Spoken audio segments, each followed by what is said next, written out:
अरे पण दादा, गीता ही एका विशिष्ट वर्गाचीच मक्तेदारी आहे, असा समज असणारा सुद्धा एक गट आहेच की. मुक्ती, अगं हाच समज नाहीसा व्हायला हवा. बाबा म्हणाले होते, गीता ही माणसाला मायेने कवटाळणारी माय असायला हवी. आणि माय कधी आपल्या लेकरांमध्ये भेदभाव करते का? खरंय दादा तुझं, पण संस्कृतातून प्राकृतात भाष्य करणं याला अधर्म म्हणून विरोध झाला तर मी हे का करतोय हे समजावून सांगेन, पुन्हा पुन्हा समजावून सांगेन. मुळात ज्यांनी गीता सांगितली आणि ज्यांना सांगितली होती त्यांनी एकाच गोष्टीवर श्रद्धा ठेवली होती, आणि ती म्हणजे कर्तव्य. मग ते करत असताना कितीही विरोध झाला तरी भ्यायचं नाही, ही श्रीकृष्णाचीच शिकवण नाही का? आणि हीच शिकवण जनमानसात पोहोचायला हवी. मग कर्तव्यपूर्ती करताना कितीही विघ्न आली तरीही. आणि संघर्षाचं भय बाळगून कसं चालेल? प्रत्येक माणसाचं आयुष्य हा एक संघर्षच असतो, कधी स्वकीयांशी, तर कधी परकीयांशी, तर कधी स्वतःशी. या संघर्षासाठी ऊर्जा देणारा नवा स्रोत निर्माण करायला हवा, आणि त्यासाठी आवश्यकता आहे भगवद्गीतेच्या निरूपणाची. गेल्या काही दिवसात जे काही पाहायला मिळालंय त्यामुळे मन अस्वस्थ झालंय. कुणाला अतीव सुखापायी दुःखाचा विसर पडलाय, तर कुणाला अतीव दुःखापायी सुखाचा. माणसं दुखावली जात आहेत, दुर्बल आहेत ते सबलांकडून पराभूत होत आहेत, आणि जे सबल आहेत ते अधिक सबलांकडून पराभूत होत आहेत. हे चक्र काही थांबायचं नाव घेत नाही. सुख दुःख, जय पराजय, हे सारं साजरं करता यायला हवं. जे सत्य आणि सुंदर आहे त्याचा शोध घेता यायला हवा. म्हणूनच गीतेचा सहज सुलभ अर्थ हा लोकांपर्यंत पोहोचायला हवा. बाबांच्या डोळ्यात पाहिलेलं स्वप्न पूर्ण व्हायला हवं. दादा, मला माहितीये तुझं हे कार्य येणारी कित्येक शतकं माणसाला जगण्याचा वस्तुपाठ घालून दे. माझी केवळ एक विनंती आहे. कोणती? तू हे जे निरूपण करशील ते उतरवून घेण्याची संधी मला दे.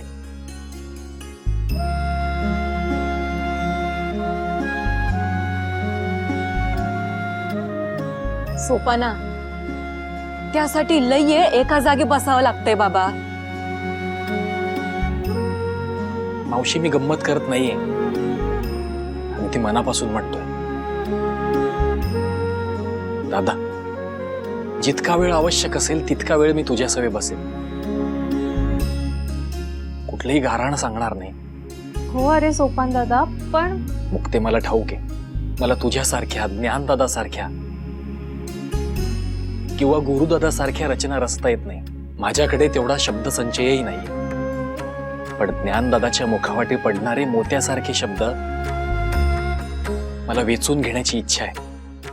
अरे सोपाना, पण त्यासाठी ज्ञानाची काही वेगळी योजना असेल तर?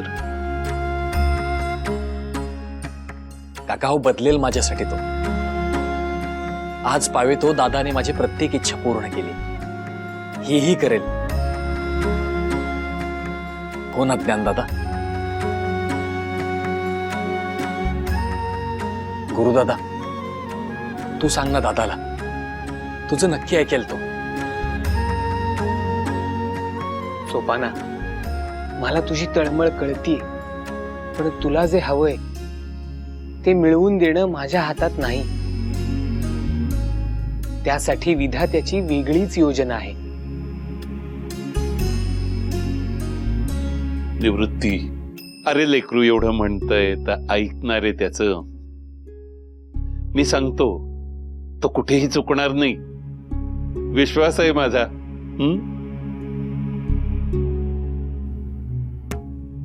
काका, नुसता तुमचा विश्वास असून काय उपयोग? इथल्या साऱ्यांना माझ्यावर विश्वास वाटायला पाहिजे ना. पण तसं काही दिसत नाहीये. सोपाना सोपाना. अरे माझं ऐक.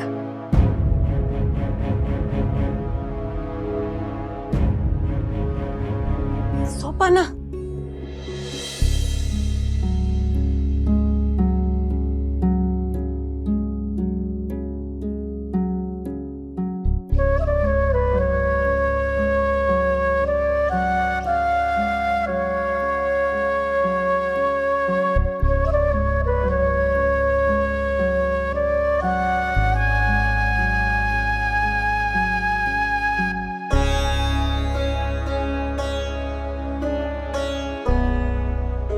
सोपाना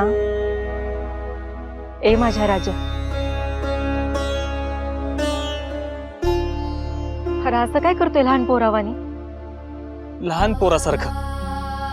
मावशी, अगं एखादी व्यक्ती थोर कार्य करत असेल तर त्याला सहाय्य करणं हे लहान लेकरासारखं आहे. तुम्हीच म्हणता ना, सोपाना मोठा हो मोठा हो. मग त्याचाच प्रयत्न करतोय ना मावशी मी. तर तुम्ही मावशी, अगं कळत्या वयापासून मी गुरुदादा आणि ज्ञानदादाकडे काहीही मागितलं नाही, पण हे दान मागतोय कारण ही माझी मानसिक भूक आहे. सोपाना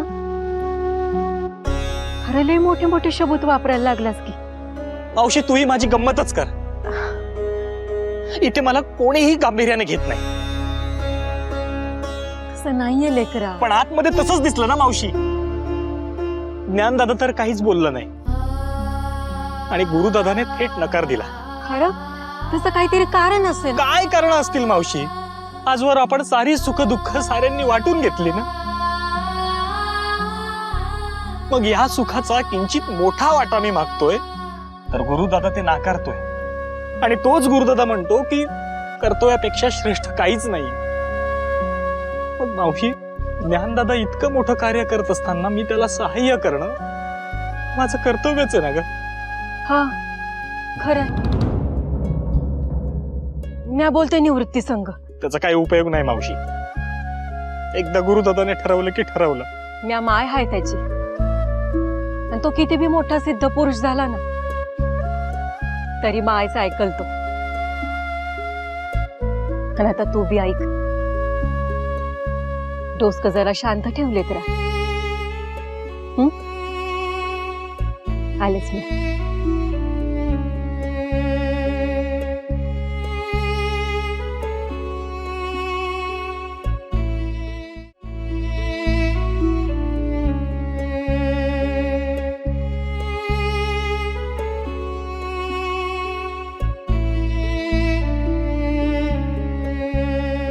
मावशी, काय म्हणाला गुरुदादा? वाटलंच होतं मला. हे दोघेही सिद्ध पुरुष आहेत, पण त्यांच्या कार्यात मला स्थान नाही हेच खरं. मुक्ती म्हटली होती ते काय अगदीच खोटं नाही बाबा. हायसच तू रडू बाई रडू. तरी बरं आम्ही समजा ऐकतो तुझं. आता बी ऐकलंय. म्हणजे गुरुदादा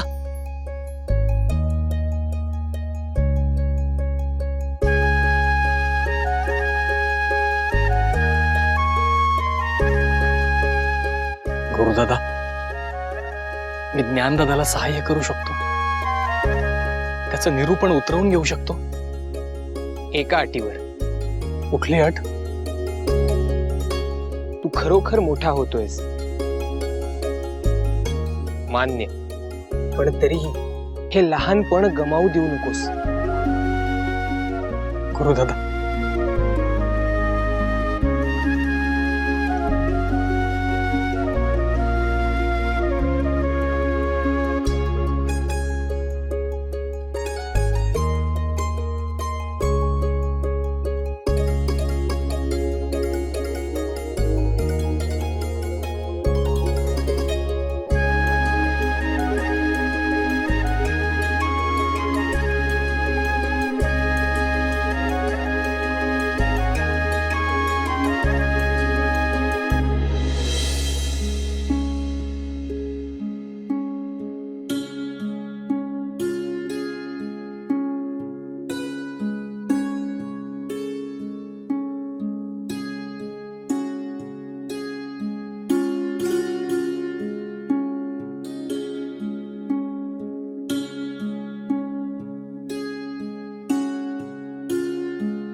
झालं मावशी? कुठं काय नाही, तुझं चालू दे. निजली नाहीस अजून? निजलेच होते, मध्येच जाग आली. पाहिलं तर तू नव्हता जागेवर.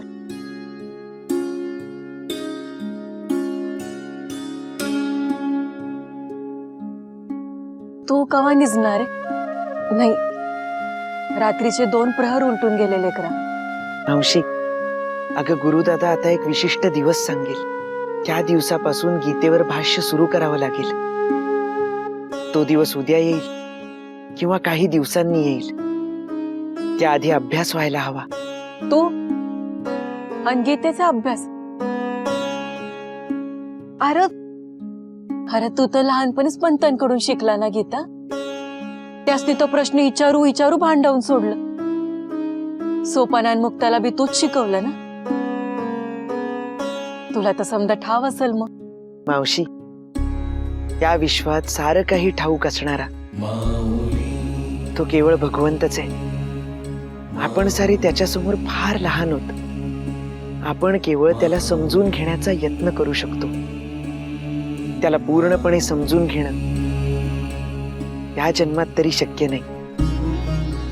आता अनंताला समजून घ्यायचं तर त्यासाठी अनंत जन्म घ्यावे लागतील. जी गोष्ट त्याची तीच त्याच्या विचारांची,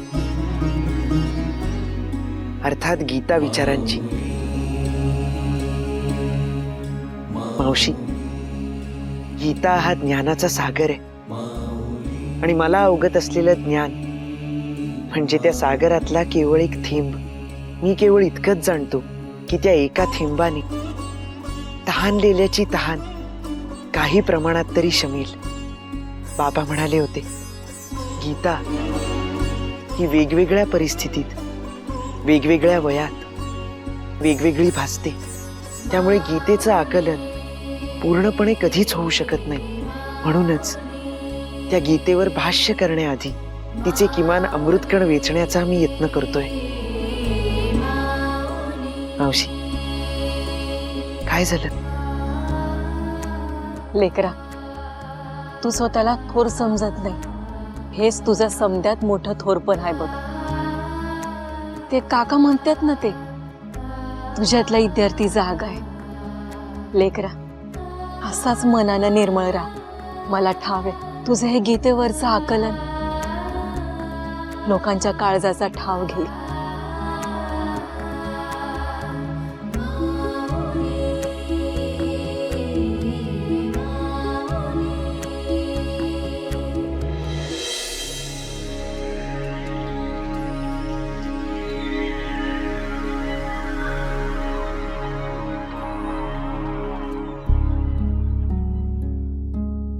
सोपाना, कुठे गेला होतास? आणि हातात काय आहे?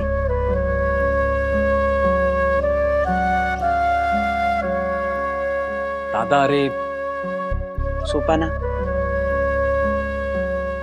बघू. दादा,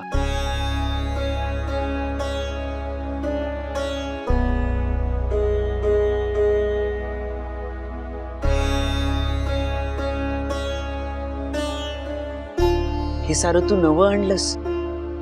हो दादा. अरे देवाला नाही का आपण ताजं तवानं फुल वाहत असतो. तुझं कार्य हे माझ्यासाठी देवपूजाच आहे. सोपाना, पण तुला हे मिळालं कसं? मिळालं नाही दादा, मी मिळवलं. कसं? जाऊ दे ना दादा. सोपाना, खरं खरं सांग. दादा, अरे मी ग्रामात गेलो होतो. तिथे एक काका भेटले. त्यांना सांगितलं की तुम्ही सांगाल ते काम मी करेन. त्या बदल्यात मला मोल म्हणून ऊर्जपत्र आणि लेखणी द्या. आणि त्यांनी ऐकलं. अरे जाऊ दे ना दादा. हे बघ, देवपूजा महत्वाची. त्या पूजेसाठी लागणारं साहित्य आणण्यासाठी काय कष्ट लागलेत हे महत्वाचं नसतं. दादा तू सांग, आपण लेखन पूजेला कधी आरंभ करायचा? गुरुदादा आज्ञा करेल तेव्हा. बर, मी माझ्या बाजूने पूर्णपणे सज्ज आहे. तू आणि गुरुदादा सांगाल तेव्हा लेखनाला आरंभ करूया.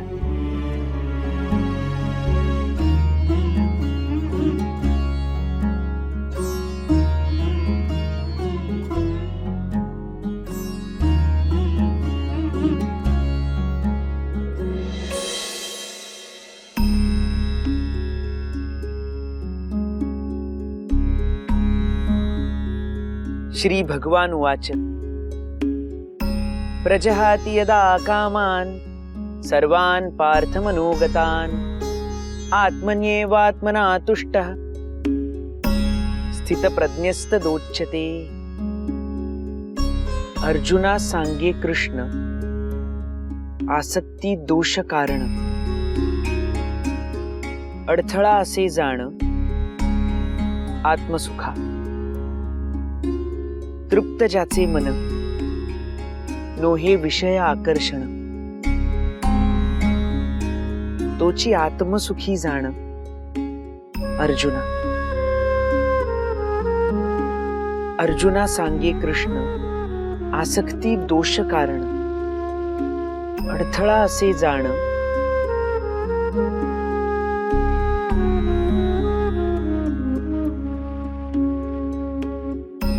ज्ञाना, गुरुदादा.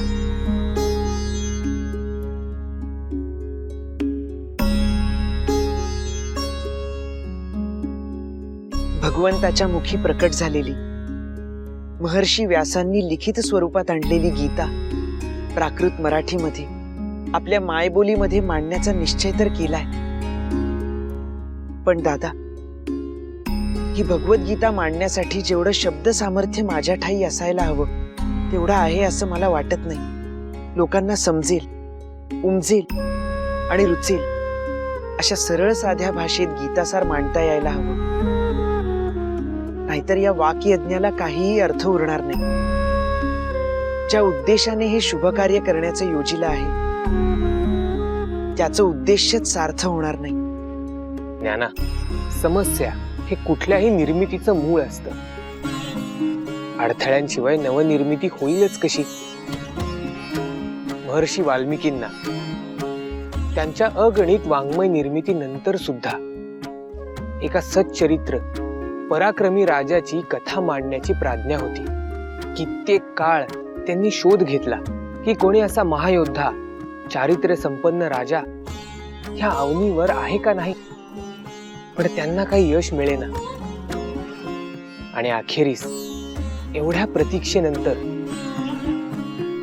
वणवण शोधार्थ केलेल्या प्रवासानंतर ब्रह्मर्षी नारदांनी प्रभू रामचंद्रांची कथा त्यांना सांगितली आणि पवित्र रामायण ग्रंथाची निर्मिती झाली. त्याचनुसार महर्षी वाल्मिकींसारखाच खडतर प्रवास आपल्यालाही करावा लागणार आहे. दृष्टीसमोर पवित्र ध्येय ठेवून कार्य साध्य करावं लागेल. दादा, महर्षी वाल्मिकी स्वतः सिद्धहस्त वाङ्मय निर्माते होते. त्यांच्या मस्तकी प्रत्यक्ष सरस्वती देवीचा वरदहस्त होता. पण मी केवळ सामान्य मनुष्य आहे. मला या गीतेचा अर्थ उमगतोय पण मांडता येत नाहीये. वारंवार तेच शब्द लेखणीतून बाहेर पडतायत. उमगलेल्या अर्थाला योग्य असा मायबोलीतील शब्द क्वचितच सापडतो. ज्ञाना, शब्दांची नवनिर्मिती ही तिथल्या संस्कृतीवर, राहणीमानावर आणि साक्षरतेवर अवलंबून असते. आणि आपली संस्कृती नक्कीच तेवढी संपन्न आहे की त्यातून सुंदर नवनिर्मिती होऊ शकेल. गुरुदादा, तुझ्या मुखातून भगवंतच व्यक्त होतो. आता मला विश्वास वाटतोय.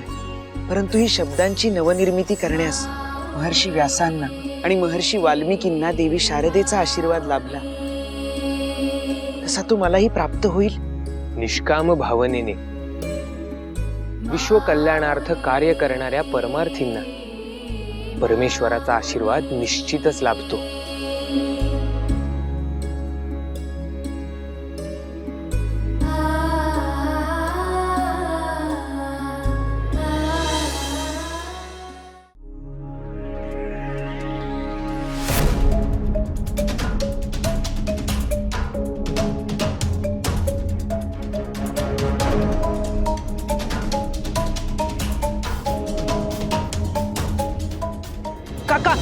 काका सावकाश सावकाश या ती इकडे या सावकाश सावकाश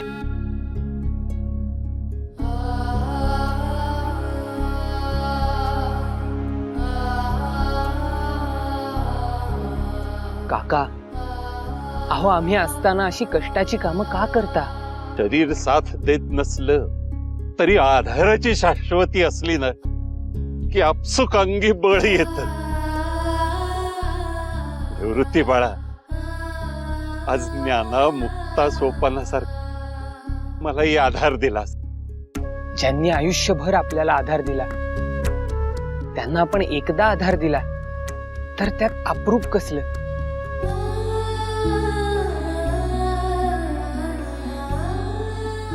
काका अहो नका इतके कष्ट करत जाऊ. कष्ट अरे, तुम्ही लेकर आणि कावेरी मला इकडची काडी तिकडे करून देत असाल तर शपथ.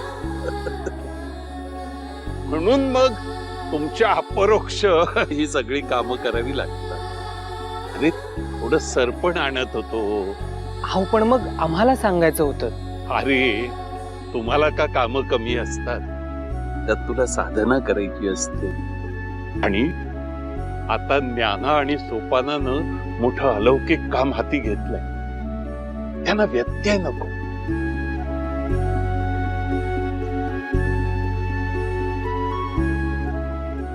अरे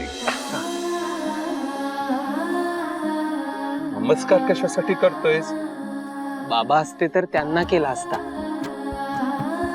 तुम्ही आजवर आमचा सांभाळ केला, पहाडासारख्या आमच्या पाठीशी उभे राहिला. त्या ज्ञाना आणि पर्यायाने आम्ही सारेच एका नव्या जीवनाला सुरुवात करत आहोत. तुमचा आशीर्वाद असू द्या. अरे माझे आशीर्वाद सदैव तुमच्या पाठीशी आहे. निवृत्ती बाळा, तुला ती भरून आल्यासारखं वाटत असेल नाही रे? तुझा शिष्य ज्ञाना आता अलौकिकतेचे मोठे मोठे टप्पे गाठतोय. पूर्वी कुटुंबच विश्व असलेल्या ज्ञानाचं आता सारं विश्वच कुटुंब झालंय. वसुधैव कुटुंबकम. याच सारं श्रेय तुला आहे. ज्ञानासारख्या हिऱ्याला तू पैलू पाडल्याने ही किमया घडते. नाही काका, ह्यात माझं काहीही श्रेय नाही. ज्ञानाच्या जीवनाचं जे काही सोनं झालंय त्याला कारणीभूत आहे त्याच्यामध्ये असलेला हळवेपणा, सहृदयता आणि संवेदनशीलता. आणि पांडुरंगाच्या कृपेने हे सारं त्याच्याकडे उपजतच आहे. आणि किमयेचं म्हणाल तर आत्ता कुठे खऱ्या किमयेला आरंभ झालाय. ज्ञानाने घेतलेल्या गीतेच्या भाष्यामुळे मानवाच्या अंतरी जे परिवर्तन घडणार आहे ती एक किमयाच म्हणावी लागेल. आता केवळ प्रतीक्षा आहे ते ज्ञानाच्या लेखनाला आरंभ होण्याची.